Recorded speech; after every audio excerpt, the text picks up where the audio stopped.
मथुरा में रामदास की मंडी में एक व्यवसायी नाम गोविंद कृष्ण अपनी पत्नी सुलोचना व पुत्री काव्या के साथ रहते थे। काव्या की पढ़ने में रुचि देख एमए पब्लिक एडमिनिस्ट्रेशन के पश्चात एमबीए भी कराया तथा मथुरा में ही चंबली देवी खंडेलवाल कन्या विद्यालय में कैशियर के पद पर कार्य करने का ही अवसर मिला। कुछ अंतराल के पश्चात उन्होंने दिल्ली में एमएमसी में जॉब हासिल कर लिया। वहाँ गर्ल्स हॉस्टल में रहने लगी। जीवन सुचारू चलने लगा।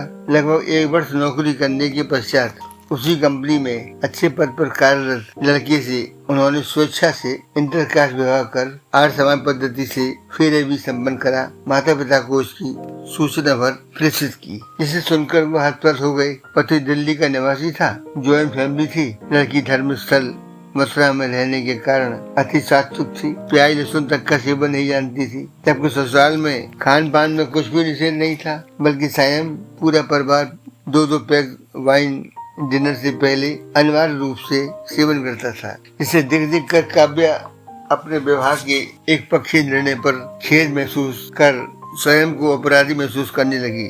बात बात पर अब पति पर नाराज हो जाती। शादी के 6 माह बाद ही खांसी, हल्का बुखार व डिप्रेशन महसूस होने लगा।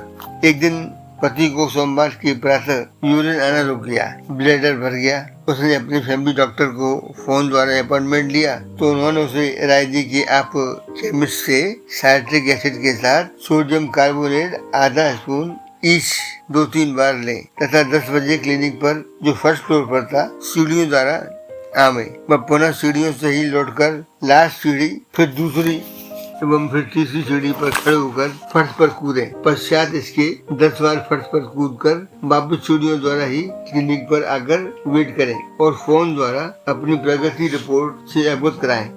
फलस्वरूप पति को डॉक्टर साहब के आने से पहले ही इसी दौरान बिना किसी अन्य दवाई के पेशाब स्वतः रूप से आना प्रारंभ हो गया तथा डॉक्टर साहब से मुलाकात कर धन्यवाद देने के उपरांत पत्नी के स्वास्थ्य बाबत जो साथ में आई थी चर्चा की। तुरंत डॉक्टर साहब ने उनके कुछ टेस्ट, एक्सरे एवं सोनोग्राफी भी राय दी। निष्कर्ष निकला कि पत्नी पारिवारिक वातावरण के कारण अति तनाव महसूस करने के कारण डिप्रेशन एवं टीबी हो चुकी है। अतः शीघ्र परिवार से अलग रहने की व्यवस्था करें। दिल्ली में ही परिवार से अलग रहना प्रायोगिक नहीं था, अतः पति देव ने दोनों का ट्रांसफर हैदराबाद में करा लिया। उससे पहले डॉक्टर साहब ने काव्या को 300 ml के 2 पानी भर के कांच की बोतल दी, जिस पर 1 और 2 नंबर लिखा था तथा काव्या को बताया कि जब आपको क्रोध महसूस करें तो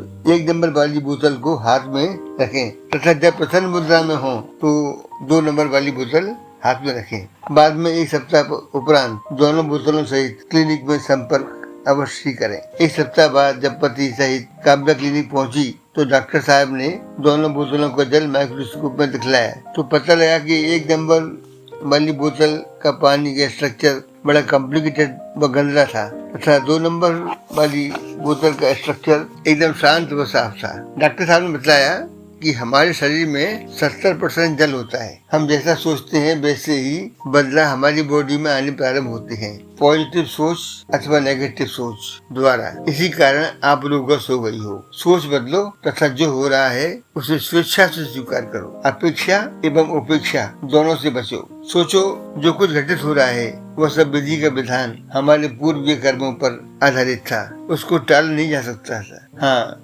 ईश्वर का शुक्राना करने का भाव द्वारा कम किया जा सकता है। अतः निरंतर यूनिवर्स का शुक्राना करते रहें और प्रसन्न रहें। इस प्रकार कुछ दिनों बाद जीवन पुनः पटरी पर आ चुका था।